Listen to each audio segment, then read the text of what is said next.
Sinai and Mount Zion are not just geographical locations, they are spiritual realities that define two very different covenants. Zion celebrates the finished work of Christ. At Zion, the law has been fulfilled by Christ. The blood of Jesus speaks a better word than the blood of Abel. Not vengeance, but forgiveness.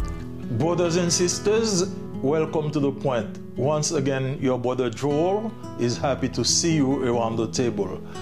Today we're going to speak about a very important topic found in Hebrews chapter 12, and we will consider verses 18 to 29. However, we will not read all of the verses. We will read only 2 verses. And the topic today is from Sinai to Zion, from fear to fellowship. Let's read verses 18 and 19 of Hebrews chapter 12. You have not come to a mountain that can be touched and that is burning with fire, to darkness, gloom, and storm, to a trumpet blast, or to such a voice speaking words that those who heard it begged that no further word be spoken to them. Verses 22 and 23 says, "But you have come to Mount Zion, to the city of the living God, the heavenly Jerusalem. You have come to thousands upon thousands of angels in joyful assembly, to the church of the firstborn, whose names are written in heaven." In the book of Hebrews, the writer paints a powerful contrast between 2 mountains, Mount Sinai and Mount Zion. This is probably one of the most dramatic contrasts in all Scripture.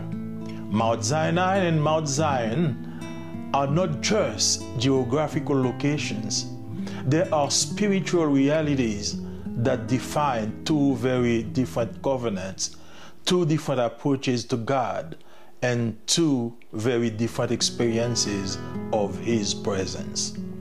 They represent 2 radically different ways of relating to God. One is marked by fear, trembling, and distance. The other by joy, grace, and intimacy. Hebrews chapter 12, verses 18 to 21 present Mount Sinai as the mountain of fear and distance. This was the place where God gave the law to Moses. It was a terrifying experience. At Sinai, God revealed Himself in His holiness and majesty when He gave the law to Moses. Exodus chapter 19. The mountain was trembling, lightning flashed, thunder rolled, and the people stood afar off, trembling. The people were forbidden to touch it. Even animals that came near were to be stoned. The sound of the trumpet and the voice of God caused the people to beg that no further word be spoken. Even Moses said, "I am exceedingly afraid and trembling." Sinai reveals God's unapproachable holiness. It reminds us of our unworthiness, our inability to stand before a holy God. Sinai teaches us that God is holy and sin cannot stand in His presence. The fire, the darkness, and tempest symbolize the terror of divine justice and the inaccessibility of God without a mediator. The people were warned not to even touch the mountain or they would die. The law exposes sin but cannot cleanse it. It reveals guilt but offers no grace. Sinai represents religion without relationship. At Sinai, there was distance. God spoke from the mountain, but the people stayed far off. They said to Moses, "You speak to us, but let not God speak to us lest we die. Exodus 20 verse 19. This is what religion looks like when it is based on rules, fear, and performance. It knows about God, but does not walk with God. Sinai exposes the inadequacy of human righteousness. Righteousness cannot be achieved through human effort. The trembling mountain reminds us that no one can stand righteous before a holy God by their own merit. The law demands perfection, something no human can meet. Thus, Sinai becomes a mirror showing our guilt, but offering no remedy.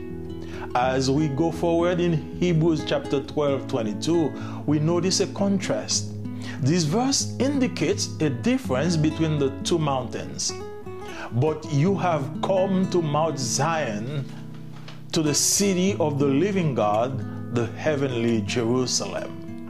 Mount Zion is the mountain of grace and fellowship, according to Hebrews chapter 12:22-24.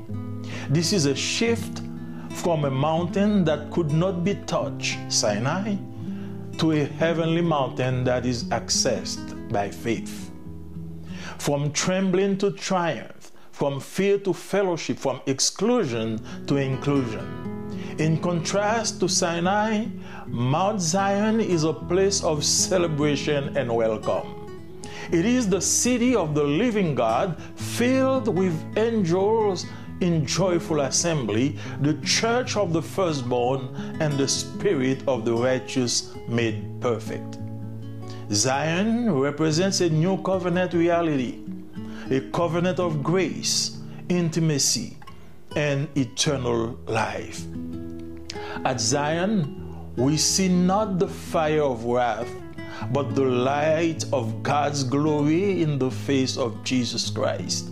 The mediator here is not Moses, but Jesus, the mediator of the new covenant. Whereas Sinai said, "Stay away," Zion says, "Come boldly." Zion is the city of the living God. It is not a place of fear, but of joy. It is the eternal dwelling of God and His people, a city filled with worship angels and saints perfected by grace. It is the vision of heaven on earth, the church of the firstborn whose names are written in heaven. Zion represents the community of the redeemed, those who are not trembling under judgment but rejoicing in salvation. Zion celebrates the finished work of Christ. At Zion, the law has been fulfilled by Christ. The blood of Jesus speaks a better word than the blood of Abel, not vengeance, but forgiveness. Abel's blood cried from the ground for justice. Jesus' blood cries from the cross for mercy. At Sinai, God wrote His law on stone. At Zion, God writes His grace on our hearts. Having shown the contrast, the writer now issues a warning and a call. Hebrews 12:25-29 says, "See to it that you do not refuse Him who speaks. If they did not escape when they refuse Him who warned them on earth, how much less will we if we turn away from Him who warns us from heaven?" At that time, His voice shook the earth, but now He has promised, "Once more I will shake not only the earth, but also the heavens." The writer warns us not to ignore the voice of God. If those who rejected Him at Sinai did not escape judgment, how much more should we heed His voice today? God is still speaking through His word, through His Spirit, through His Son. The shaking of the earth at Sinai was a preview of a greater shaking to come. Everything that can be shaken will be removed. Only what is eternal will remain. This is a call to examine our foundation, Are we building on what is temporary or on the unshakable kingdom of God? God sometimes allows shaking so that what is unshakable may remain. He shakes our pride. He shakes our idols, our self-reliance, so that only faith in Christ stands. When the shaking ends, Zion remains, the unshakable grace of God, the unmovable kingdom of Christ. At Sinai, everything trembled, the mountain, the people, even Moses. But at Zion, we receive a kingdom that cannot be shaken. The world around us shakes, politics, economies, nations, even churches, but the kingdom of God stands firm. What is built on Christ cannot be destroyed. Every person stands at the foot of one of these two mountains, Sinai or Zion, law or grace, fear or joy, judgment or mercy. Those who know Jesus have not come to a mountain of fear, but to a mountain of favor. They have left behind the thunder of Sinai and arrived at the light of Zion. They have exchanged the law written on stone for grace written on the heart. At Sinai, men stood afar off. At Zion, man draws near. At Sinai, blood spoke of guilt. At Zion, blood speaks of grace. At Sinai, there was trembling. At Zion, there is triumph. At Sinai, the law condemned. At Zion, love redeems. The invitation of Hebrews 12 is clear. Come to Zion, come to Jesus, receive the unshakable kingdom, worship with reverence and awe. Let us therefore live as citizens of Zion, thankful, reverent, and unshakable. Let us worship God not in fear, but in freedom, not from a distance, but in fellowship. For we have received a kingdom that cannot be shaken, and a Savior whose grace will never fade. Therefore, since we are receiving a kingdom that cannot be shaken, let us be thankful and so worship God acceptably with reverence and awe. For our God is a consuming fire. May the fire that once terrified at Sinai now purify you wherever you are, burning away your sin, igniting your love, and filling your hearts with gratitude. From Sinai to Zion, from fear to fellowship, from law to love, from trembling to triumph. Thanks be to God. Thanks be to Jesus who have taken us to Zion. We pray that wherever you are, you hear these words and you left Sinai behind and you go near Zion where you can meet the triumphant Jesus. May God bless you. Chers amis dans le Seigneur, que la paix et la grâce de Dieu soient avec vous. C'est encore votre frère Joël Marseille, vous souhaitant la bienvenue sur votre programme préféré, Le Point. Tandis que vous vous réunissez autour de la table, je vous demande d'ouvrir vos Bibles dans le livre des Hébreux, chapitre 12, les versets 18 à 19. Cependant, nous allons lire les versets 18 et 19 de préférence pour l'économie du temps. Vous ne vous êtes pas approché d'une montagne qu'on pouvait toucher et qui était embrasée par le feu, ni de la nuée, ni des ténèbres, ni de la tempête, ni du retentissement de la trompette, ni du bruit des paroles telles que ceux qui l'entendirent demandèrent qu'il ne leur en fût adressé aucune de plus. Mais vous vous êtes approchés de la montagne de Sion, de la cité du Dieu vivant, la Jérusalem céleste, des myriades qui forment le cœur des anges, de l'assemblée des premiers-nés inscrits dans les cieux. Dans l'épître aux Hébreux, l'auteur dresse un contraste frappant entre deux montagnes, le mont Sinaï et le mont Sion. C'est probablement l'un des contrastes les plus frappants de toute l'écriture. Le mont Sinaï et le mont Sion ne sont pas seulement des lieux géographiques. Ce sont des réalités spirituelles qui définissent deux alliances très différentes, deux approches distinctes de Dieu et deux expériences très différentes de sa présence. Ces deux montagnes représentent deux manières radicalement différentes d'entrer en relation avec Dieu. L'une est marquée par la peur, le tremblement et la distance, l'autre par la joie, la grâce et l'intimité. Hébreux chapitre 12, versets 18 à 21, présente le mont Sinaï comme la montagne de la peur et de la distance. C'est là que Dieu a donné la loi à Moïse. Ce fut une expérience terrifiante. Au Sinaï, Dieu s'est révélé dans sa sainteté et sa majesté lorsqu'il a donné la loi à Moïse. Nous lisons cela dans Exode chapitre 19. La montagne tremblait, les éclairs fusaient, le tonnerre grondait et le peuple se tenait à distance, tremblant. Il lui était interdit de la toucher, même les animaux qui s'en approchaient devaient être lapidés.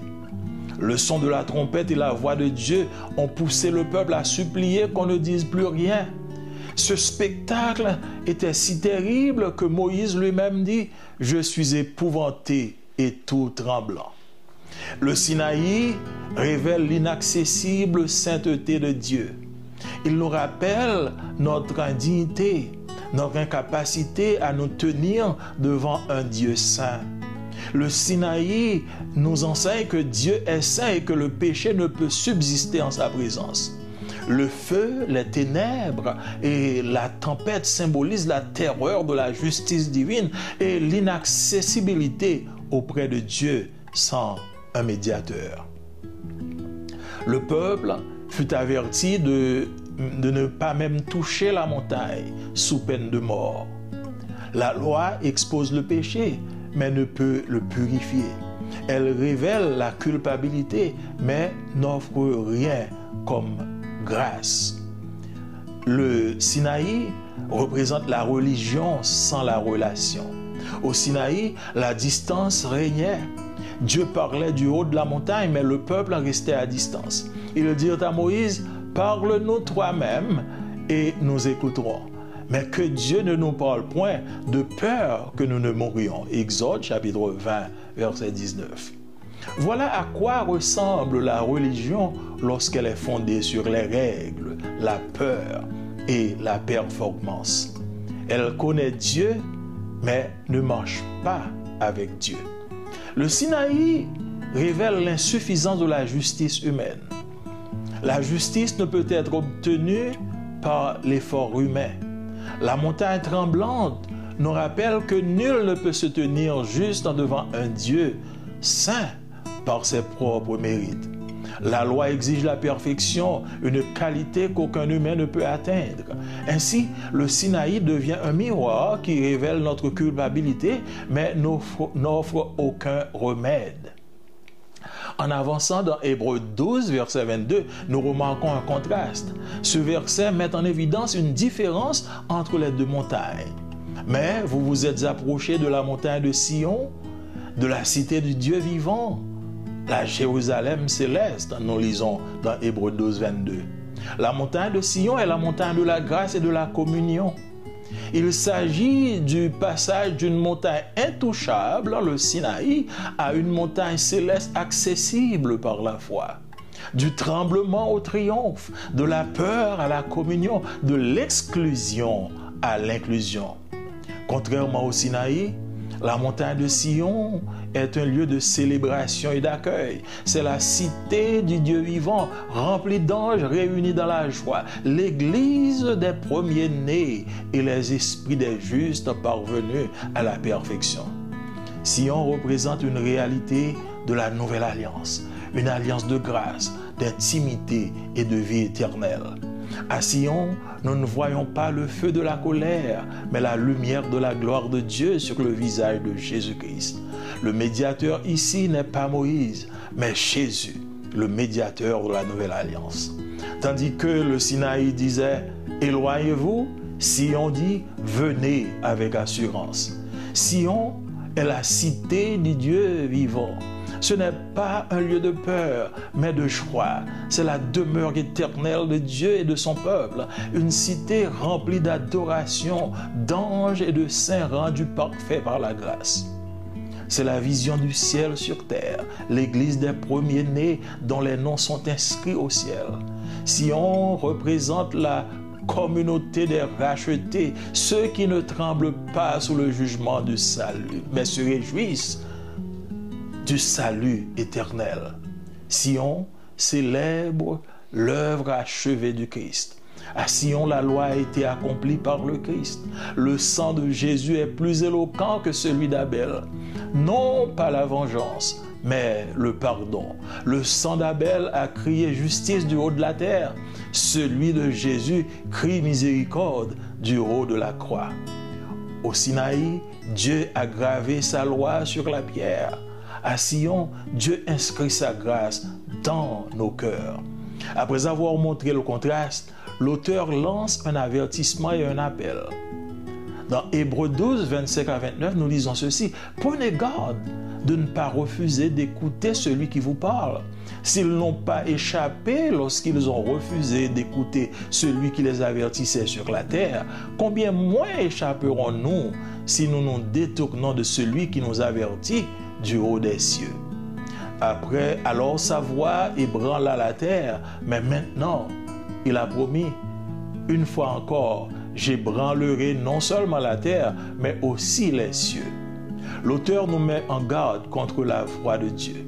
Si ceux qui l'ont rejeté au Sinaï n'ont pas échappé au jugement, à combien plus forte raison devrions-nous l'écouter aujourd'hui?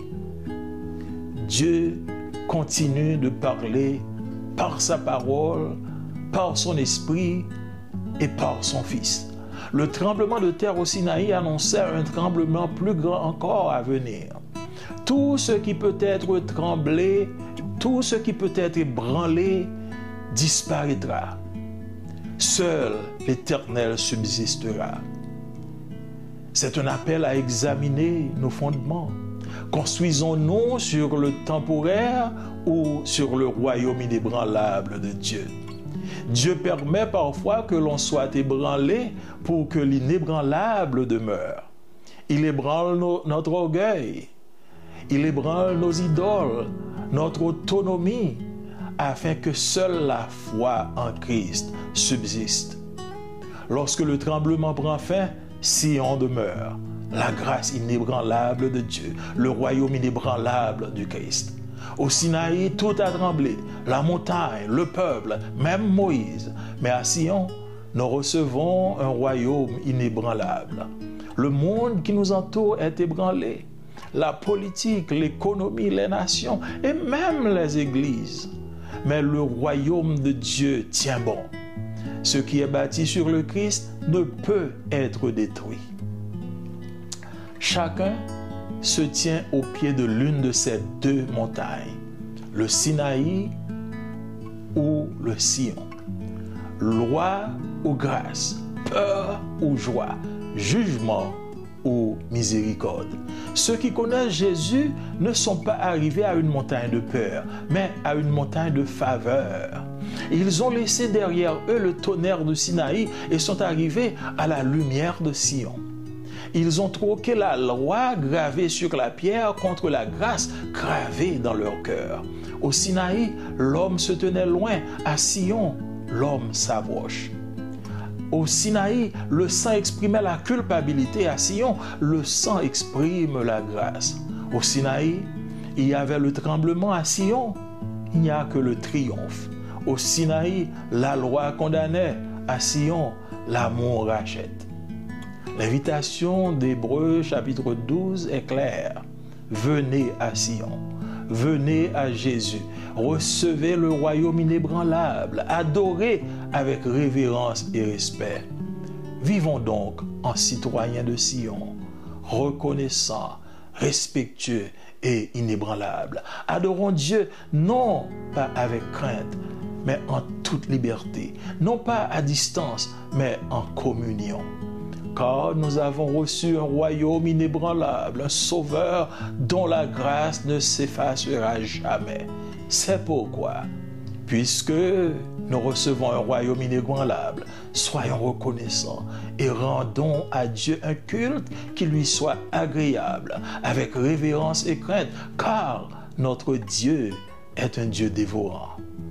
Que le feu qui nous terrifiait autrefois au Sinaï nous purifie maintenant à Sion, consumant le péché qui nous ronge, allumant l'amour et remplissant nos cœurs de gratitude.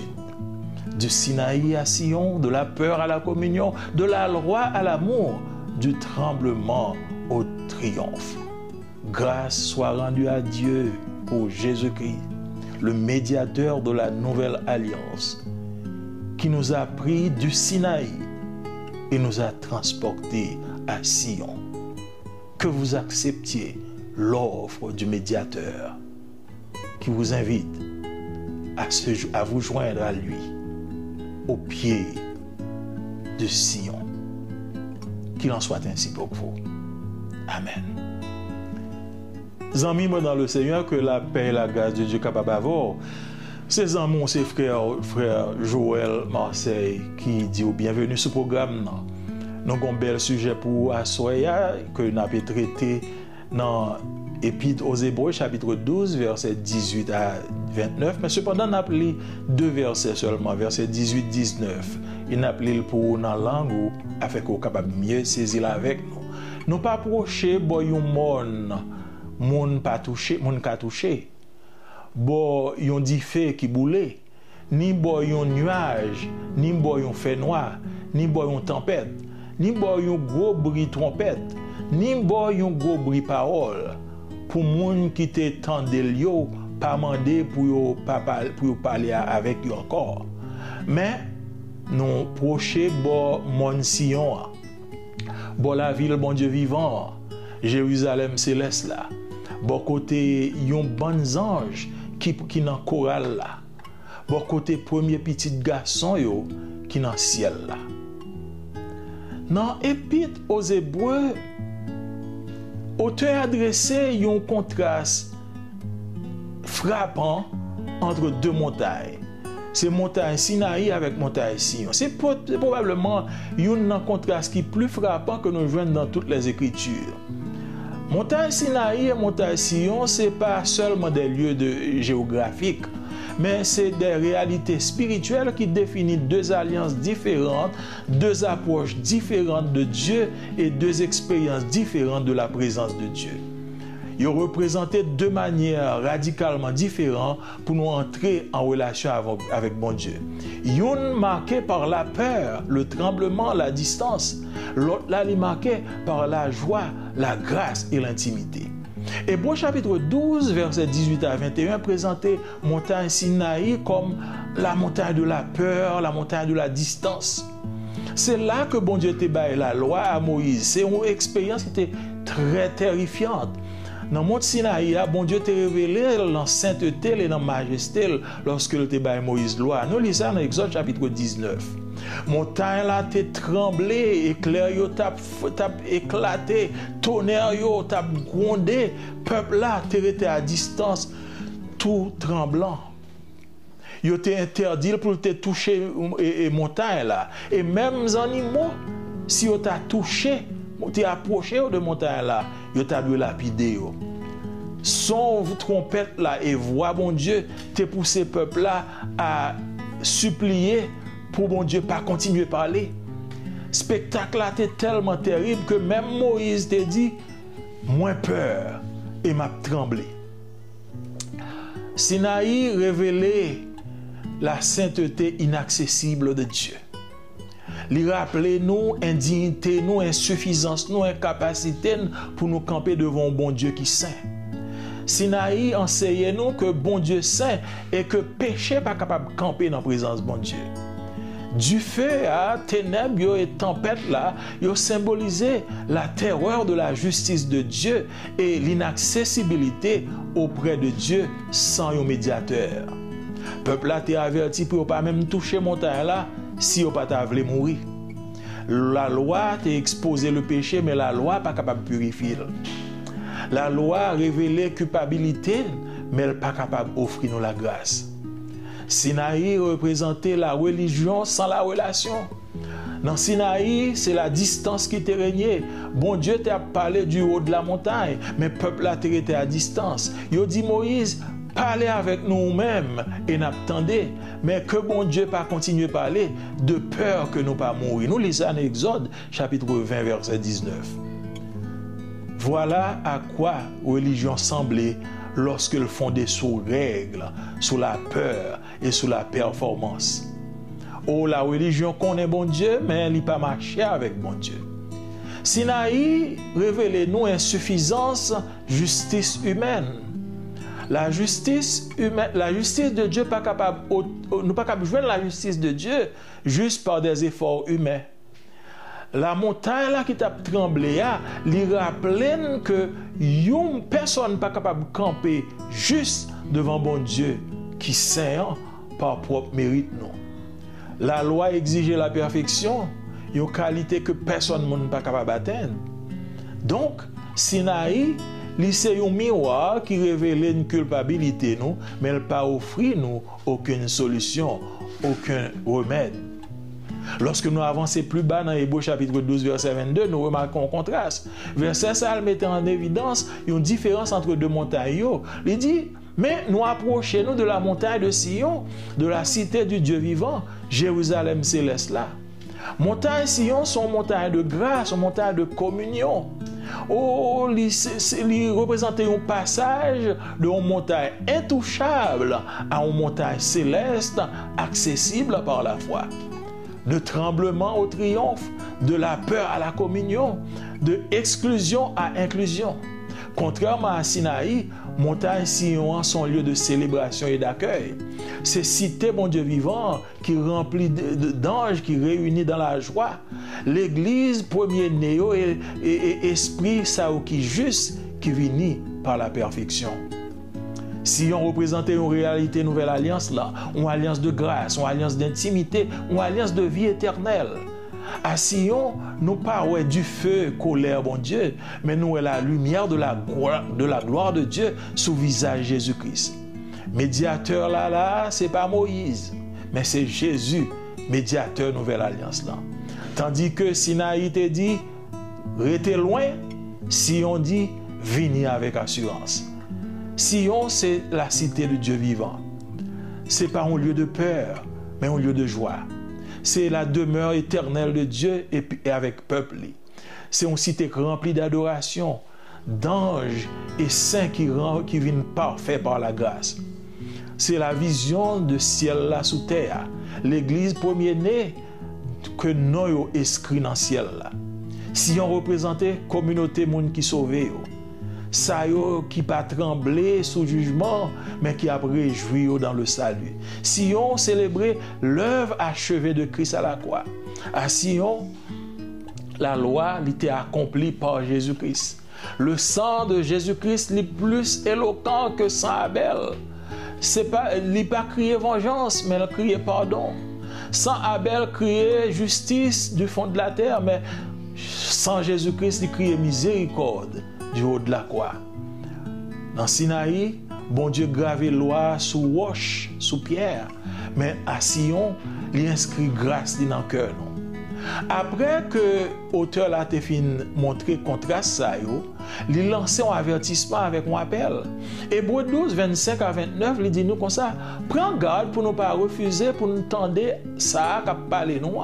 Si ça qui était à Sinaï pas échappé, lorsque vous avez refusé d'écouter ça qui t'a averti sous terre, à combien plus forte raison que nous-mêmes nous va échapper ça qui parle nous du haut des cieux.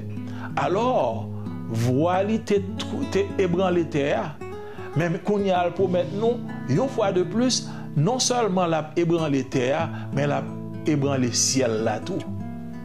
Auteur la mettez-nous en garde contre voix, mon Dieu. Si ça yo qui te rejeté le Sinaï ou pas échappé au jugement, combien plus forte raison que nous-mêmes aujourd'hui nous devons écouter lorsque la parle avec nous. Bon Dieu, continue à parler à travers parole, à travers l'esprit, à travers petit. Tremblement terre Sinaï, te annoncé un tremblement qui va plus grand encore qui vient pour le venir. Tout bagage qui est capable d'ébranler, gagne pour disparaître. Seul bon Dieu, seul l'Éternel a subsisté. C'est un appel pour nous examiner côté de camper. Est-ce que nous avons construit sur ça qui est temporaire ou bien sur le royaume inébranlable de Dieu?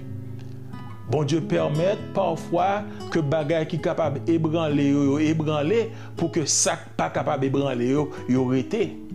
Li ébranler orgueil nous, li ébranler idole nous, li ébranler autonomie nous, li ébranler croyance que nous gagnons en tête nous afin que seulement la foi en Jésus-Christ capable de subsister.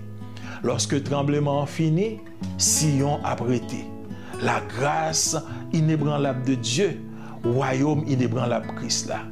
Dans Sinaï, toute bagaille était tremblée, montagne là, peuple là et même Moïse. Mais dans Sion, nous recevons un royaume inébranlable. Le monde qui entoure nous aujourd'hui est ébranlé. Politique, économie, nation et même l'église est ébranlé. Mais le royaume, bon Dieu, a été ferme. Ça qui bâtit sous Christ, pas capable de détruire.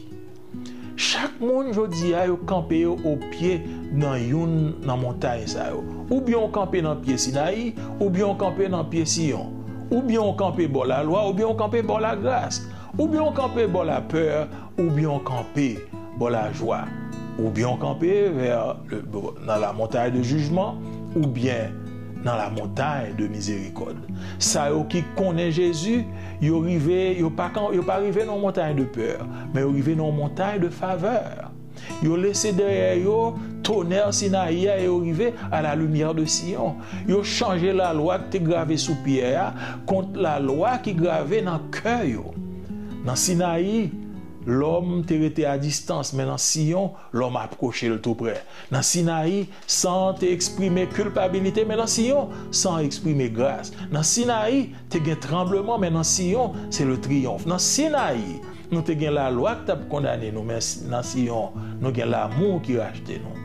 Invitation Hébreu 12, là, il est très clair. Il dit, venez à Sion, venez à Jésus, recevoir le royaume inébranlable, adorer bon Dieu avec révérence et respect. On nous vive comme citoyens de Sion, reconnaissants, respectueux et inébranlables. On adore bon Dieu non avec crainte, mais en toute liberté, non avec distance, mais en communion. Pour qui ça? C'est parce que nous recevons un royaume inébranlable, un sauveur que grâce n'est pas jamais effacée. C'est peut-être ça. Puisque nous recevons un royaume inébranlable, en nous reconnaissant et en nous rendant culte agréable à bon Dieu, avec révérence, avec crainte, parce que bon Dieu nous, c'est un feu dévorant. Oh, que du feu ça qui t'a terrifié dans Sinaï, dans tant longtemps, les purifier nous aujourd'hui à Sion.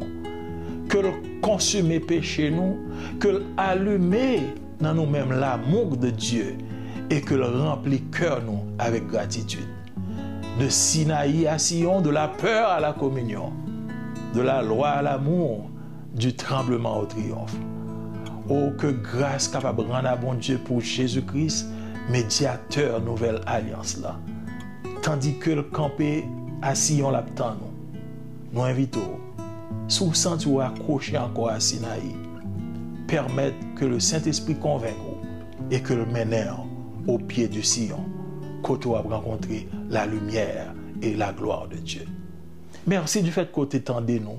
Merci du fait que tu assisté à programme. Tant pis, si un nom passe à l'autre et prêcher même message à l'autre, afin que le royaume, bon Dieu, est capable d'avancer. Que bon Dieu bénisse.